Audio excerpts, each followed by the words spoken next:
Geresnė hidratacija su natūraliai šarminiu vandeniu Akvilė, be nitratų ir nitritų. Sportui ir aktyviam laisvalaikiui. Akvilė Sport. Kvapą gniaužiantys gamtos stebuklai Australijoje, nuo didžiojo barjerinio rifo iki paslaptingųjų 12 apaštalų. Gamta sunaikino 2 ir neaišku, kiek dar išsilaikys likusios. Gastronominiai atradimai. Dabar peržengiu per save ir pažiūrim, ką ta kenguriena primena. Ir tragedija vos nesibaigęs filmavimas.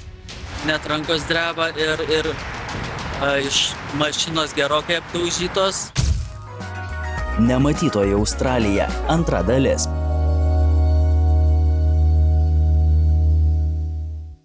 Sveiki, džiaugiuosi, kad jūs iš tiesų įvertinote mūsų pirmąjį pasakojimą iš Australijos. Šiandien tęsime pažintį su šiuo žemynu ir keliaujame toliau.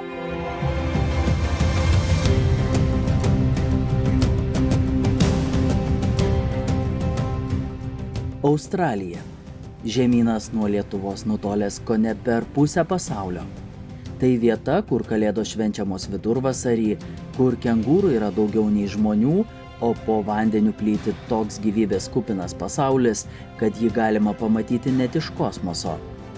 Šiandien kelionėje aplankysime kultūrinę Australijos sostinę vadinamą Melburną, važiuosime vienu gražiausių pakrantės kelių pasaulyje, susipažinsime su laukinė gamta ir galiausiai pasieksime didįjį barjerinį rifą, vieną įspūdingiausių gamtos kūrinių Žemėje.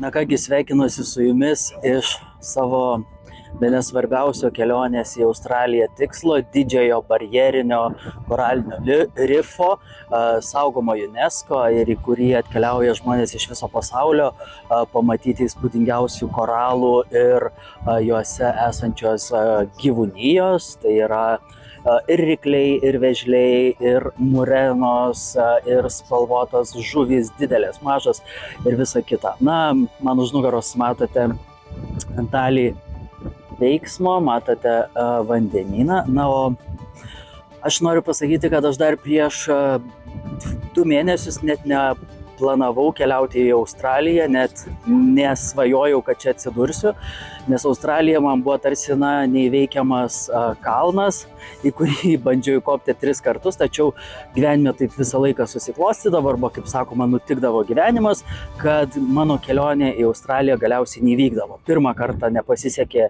atkeliauti dėl to, kad trūko pinigų ir negavau vizos, kitą kartą vizą jau turėjau ir bilietus turėjau, bet reikėjo rinktis tarp darbo ir atostogų, teko žinoma rinktis darbą. Nu, šį kartą viskas įvyko labai netikėtai. Mano kelionės tikslas turėjo būti Filipinai, galiausiai prasidėjo karas artimuosiuose rytuose, o visi suplanuoti skrydžiai, visi sudėlioti maršrutai buvo per Jungtinius Arabų Emiratus. Žinoma, kelionės per Abu Dabį tapo iš pradžių neįmanomos, po to nesaugios, galiausiai neprognozuojamos, tad teko ieškoti alternatyvų. Alternatyvos į visokias artimiausias šalis, kaip Malaizija ir panašiai, taip pat labai išbrango, žinoma, dėl karo, dėl pridėto kuro mokesčio aviakompanijų.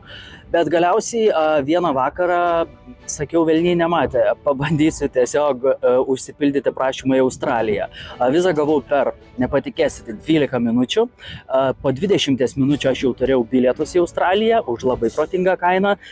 Per likusias 10 dienų teko susiplanuoti visas kelių savaičių atostogas. Ir jos puikiai pavyko ir atostogos virto ne tik atostogomis, bet ir nuostabia kelione, kurios įspūdžiais aš pasidalinsiu savo laidose. Taigi, gyvenime niekas nevyksta be priežasties. Tad, na, kaip sako, jeigu ištinka gyvenimas, jis greičiausiai turi tą mažą žvaigždutę. Ir maža žvaigždutė reiškia papildomos sąlygos, o papildomos sąlygos ne visada yra blogai. Papildomos sąlygos gali būti tiesiog papildomos galimybės, kuriomis te reikia pasinaudoti. Taigi, linkėjimai iš mano kelionių, svajonių taško.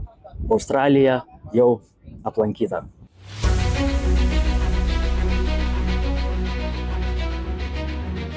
Pažintį su Australija šįsyk nusprendėme pratęsti nuo to, ką vietiniai deda į savo lėkštes.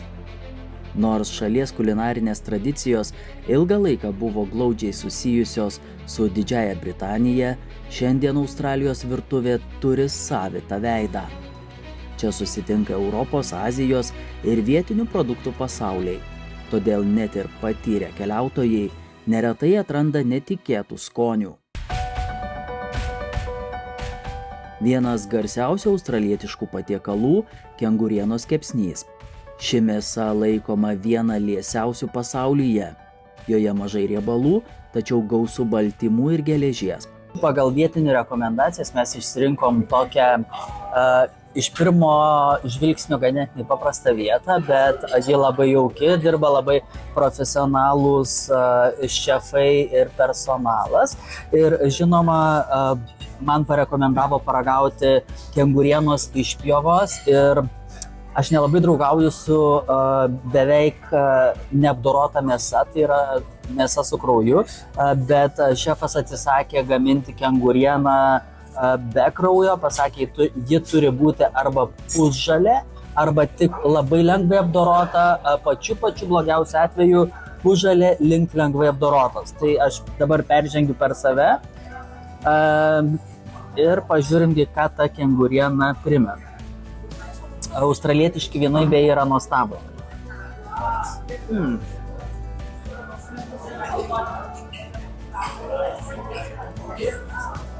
Toje švelni, nuostabi, lengvai saldi mėsa. Man tiek ir užtenka. Tai jau galim jums. Tiems, kurie nori dar daugiau egzotikos, siūlomos picos su krokodiliena. Skamba neįprastai, tačiau Australijoje tai gana įprastas pasirinkimas. Krokodilo mėsa dažnai apibūdinama kaip kažkas tarp vištienos ir žuvies.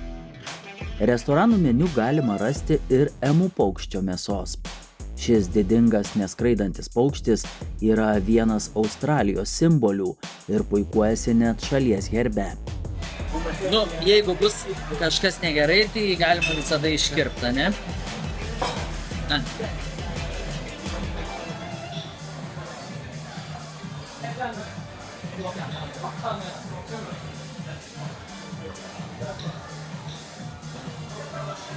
Tokia sultinga. Nežinau, gal reikės kažkaip tai vieną krokodilą parsivežti, su kengūra sunkiau. Gerai juokauju. Ką? Skanaus?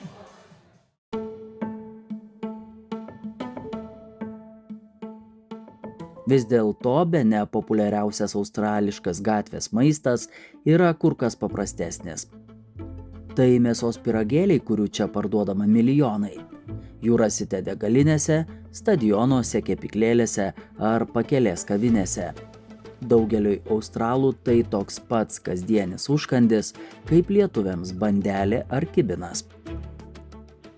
Aš turiu pyragą su jautiena ir kariu, yra su vištiena ir kariu, su kiauliena, o matau jau konkurentai dairosi mano pyragą, ten toks skiras, stebite ragauti.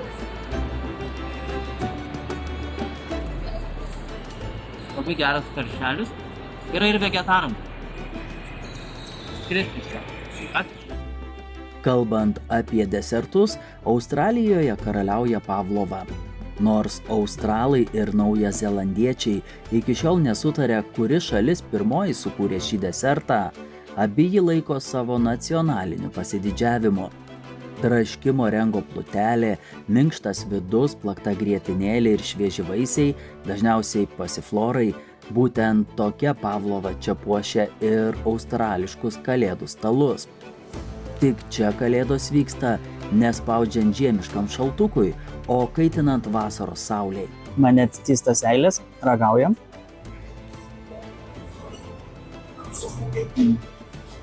Rūgštu, saldu, puru. Sakyčiau, kažkas pagaminta ant debesų.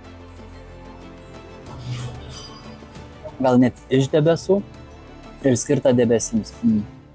Būtinai paragaukit, kai būsit.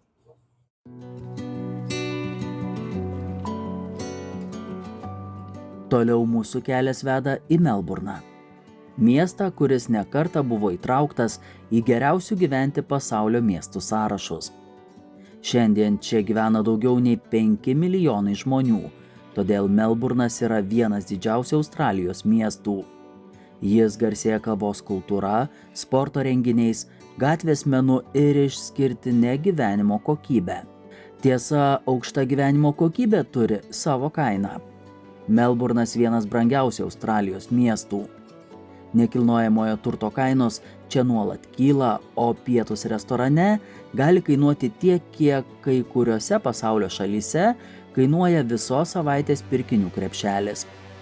Tačiau tarp visų mokamų pramogų yra ir viena išimtis – legendinis City Circle tramvajus.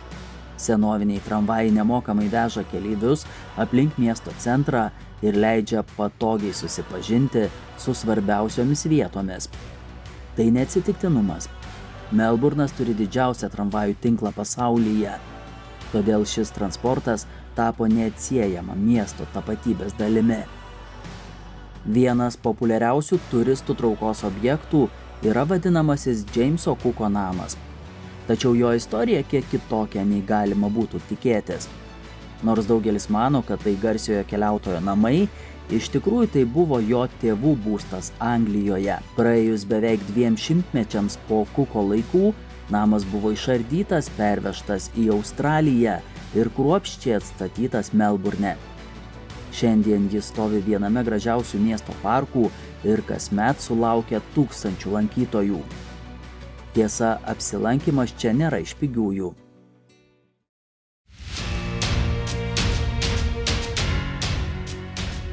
Kelionės retai apsieina be netikėtumų. Kad ir kaip kruopščiai planuotų maršrutą, gyvenimas visuomet randa būdų pakoreguoti planus. Iš tiesų avarija tai buvo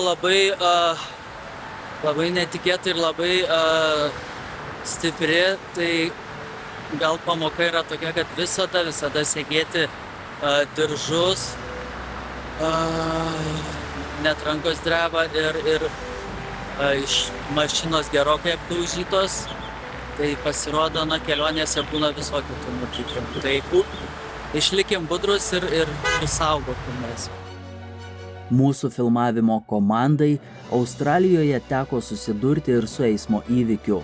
Tai priminė, kad net ir šalyje garsėjančioje puikia kelių infrastruktūra budrumo prarasti negalima. Vietiniai vairuoja greitai, o milžiniški atstumai dažnai sukuria klaidingą saugumo jausmą.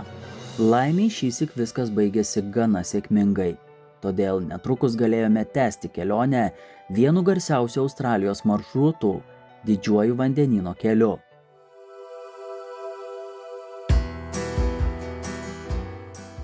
Didysis vandenyno kelias arba Great Ocean Road driekėsi daugiau nei 200 km palei pietinę šalies pakrantę.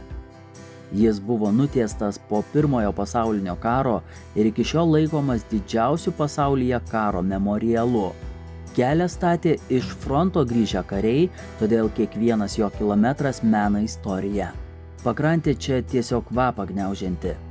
Kelias vingiuoja palei stačius skardžius, nuo kurių atsiveria beribiai vandenyno vaizdai. Australai šios vandenis dažniausiai vadina pietų vandenynu, nors geografai ilgą laiką juos priskirdavo Indijos vandenynui. Kad ir kaip juos pavadintume, vaizdas nuo to nė kiek nesikeičia. Turistų čia niekada netrūksta. Imčiau ir įsimaudyčiau, jeigu būtų ne australietiška žiema. Nenuostabu, kad šioje pakrantėje esančių namų kainos kartais siekia 10 milijonų Australijos dolerių. Turėti namus vietoje, kur kiekvienas rytas prasideda žvelgiant į vieną įspūdingiausių pakrančių pasaulyje, gali sau leisti tik nedaugelis. Tačiau didžiausias regiono turtas ne vilos ar dvarai, o laukinė gamta.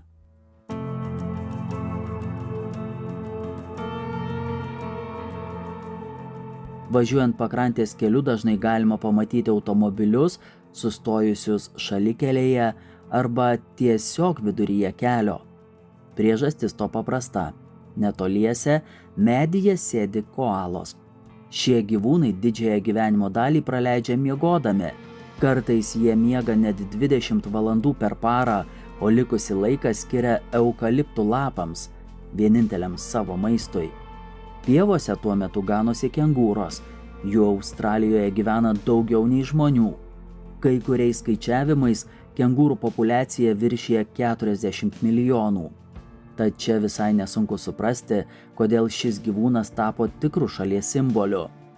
Australijoje gausu rezervatų ir laukinės gamtos parkų, kuriuose lankytojai gali iš labai arti stebėti gyvūnus ar net dalyvauti jų priežiūros programuose. Tokiose vietose ypač aiškiai supranti, kokia unikali yra šio žemyno biologinė įvairovė.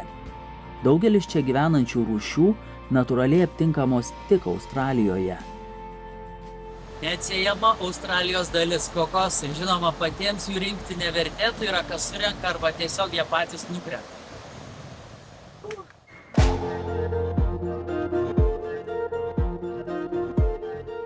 Didžiojo vandenyno kelio kulminacija – garsiosios 12 apaštalų uolos. Tai vienas žinomiausių Australijos gamtos simbolių.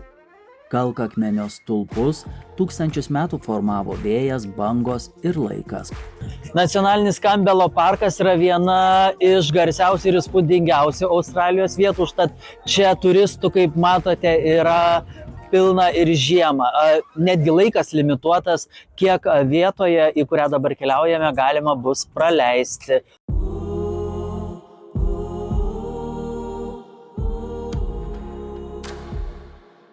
Dvylikos apaštalų pavadinimas buvo pasirinktas dėl skambumo ir turistinio patrauklumo. Be to, gamta nuolat keičia kraštovaizdį. Kai kurios uolos jau sugriuvo, todėl šiandien jų likę mažiau nei anksčiau. Beje, labai svarbus momentas. Uolų šiandien yra tik 7.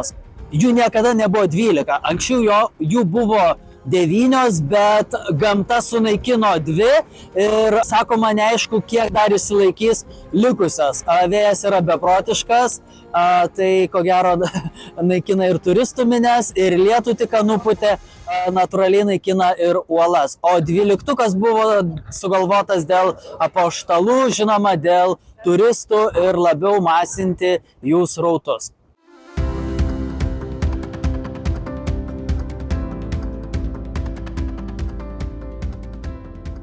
Vos už kelių kilometrų nuo 12 apaštalų yra dar keletas įspūdingų vietų.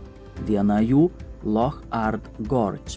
Šis pavadinimas primena XIX amžiuje netoliese sudužusį laivą Loch Ard, kurio istorija iki šiol laikoma viena dramatiškiausių Australijos jūreivystėje. Yra ir bloga žinia turistams. Vietiniai sako, kad nuo 2026 rugsėjo visas šis grožis, tiksliau jo lankymas, bus apmokestinamas. Tuo tarpu šiandien grožėtis galima nemokamai, nors ir labai vėjuotai. Kita garsioji vieta – London Bridge, arba kitaip Londono tiltas. Kadaise tai buvo natūrali arka, sujungta su žemynu. Tačiau 1990 metais dalis uolos netikėtai sugriuvo ir 2 turistai liko atskirti nuo kranto. Juos teko gelbėti sraigtasparniu. Šis įvykis priminė, kad gamta čia kuria ne tik grožį, bet ir nuolat keičia kraštovaizdį.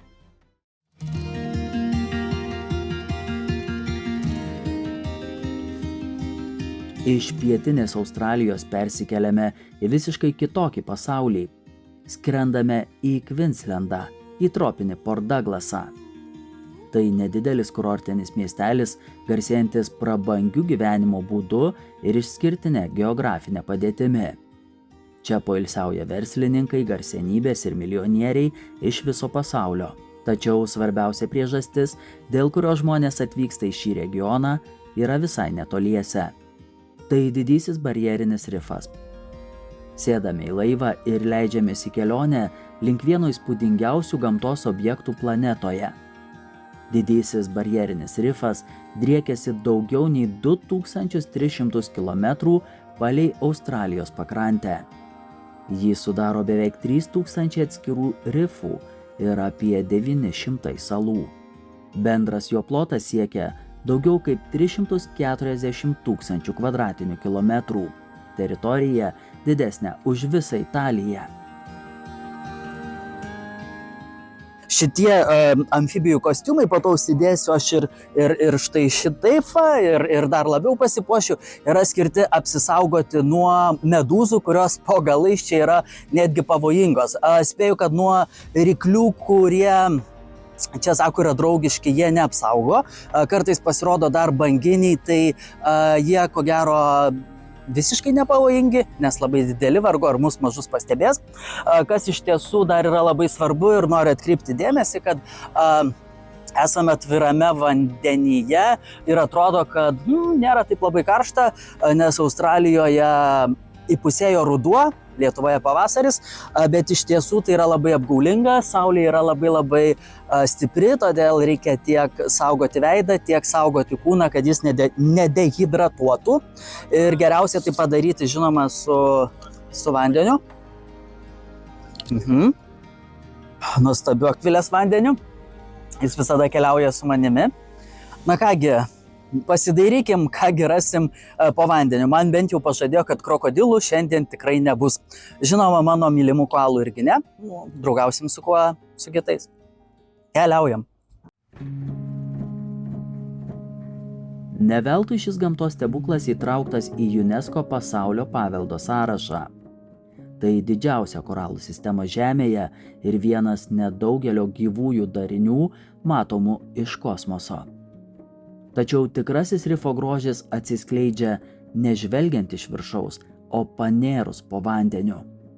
Vos atsidūręs po juo pasijunti, tarsi patekęs į milžinišką miestą. Tik šį miestą kūrė ne žmonės. Tačiau čia verda tikras gyvenimas. Šimtai spalvingų žuvų rūšių, jūrų vėžliai, rajos, rykliai ir milijonai koralų polipų gyvena savame pasaulyje, kuriame nuolat vyksta kova dėl išlikimo. Mokslininkai skaičiuoja, kad didžiajame barjerinėme rife gyvena tūkstančiai skirtingų organizmų rūšių. Po vandeniu nuolat vyksta savotiškos intrigos, konkurencija, poravimosi ritualai ir kova dėl teritorijos. Kartais atrodo, kad stebi ne gamtą, o didžiulį miestą su savais įstatymais, santykiais ir istorijomis.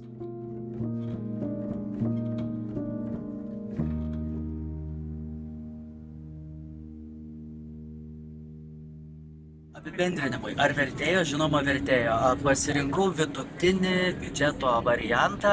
Žmogui kelionė 200 eurų, beveik visą dieną. Neminėsiu, kad ir pietus, ir užkandžiai, ir kava įskaičiuota, bet kas svarbiausiai, tai buvo optimaliai patogi kelionė su 80 keleivių. Galima, žinoma, už keliasdešimt eurų pigiau keliauti ant pontono, kur bus 900 žmonių ir ten jau tu bandysi nardyti ir gaudyti emocijas arba tiesiog jų nepamatyti. Tai aš pasirinkau vidutinį variantą, yra ir brangesnių variantų, privatus turai ir su helikopteriais ir panašiai. Bet trumpai pasakius, tai yra vienas iš tų dalykų, kuriuos būtina padaryti per gyvenimą. Kaip sakant, ček. Padariau.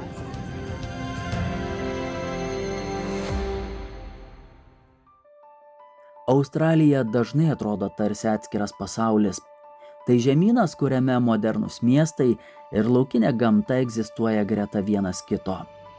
Čia gali rytą gerti kavą viename moderniausių pasaulio miestų, o vakare stebėti saulę besileidžiančią už laukinio vandenyno horizonto.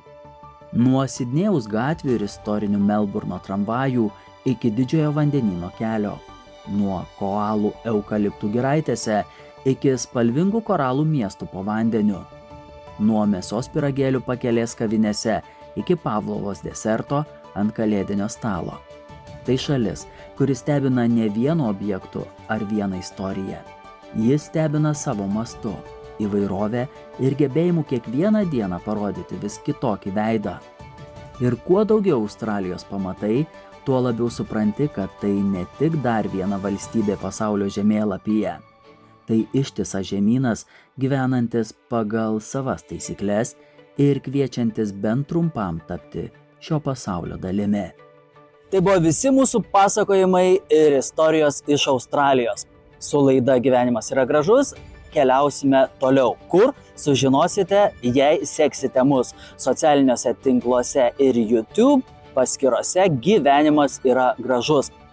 Atsisveikindamas noriu padėkoti mūsų laidos rėmėjui Vandeniui Akvilė iš pačios Dzūkijos gilumų, iš Birštono atkeliavusiam į pačią Australiją, tinkančiam ir sveikai gyvenančiam, ir savo kūnu besirūpinančiam, tinkančiam ir kūdikiams.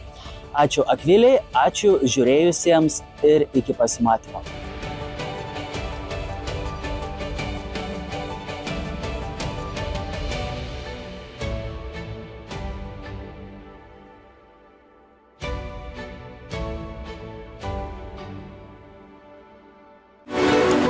Geresnė hidratacija su natūraliai šarminiu vandeniu Akvilė be nitratų ir nitritų.